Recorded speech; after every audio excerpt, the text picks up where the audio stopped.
that I may know him, missionary to the poor. The Spirit of the Lord is upon me, because he had anointed me to preach the gospel to the poor. He had sent me to heal the brokenhearted, to preach deliverance to the captives, and recovering of sight to the blind, to set at liberty them that are bruised. Luke 4 and verse 18. The sufferings of humanity ever touched the heart and called forth the sympathy and love of Christ. He exercised pity and compassion towards those who were afflicted in soul or body. His example in the matter of treating the suffering and afflicted should teach us how to have compassion and pity for the sufferings of his creatures. Christ suffered in the flesh.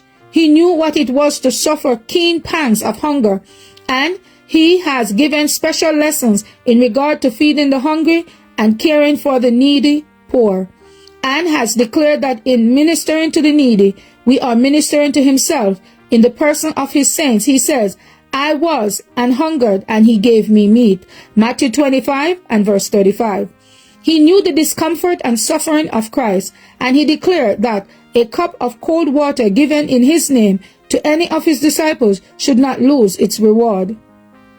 Christ was an active, constant worker. He found the dominion of religion fenced in by high, steep walls of seclusion as too sacred a matter for everyday life.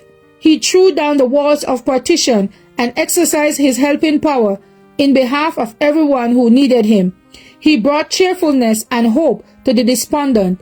He did not ask, what is your creed? To what church do you belong? Active, earnest, loving interest marked his life.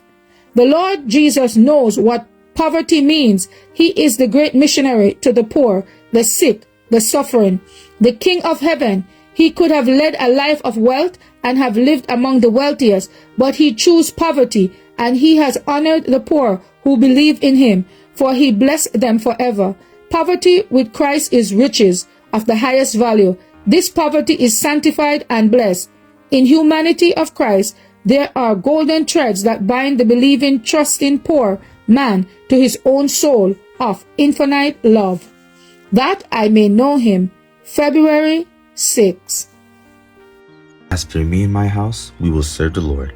Thank you all for listening, and please join us once again tomorrow for your daily devotional.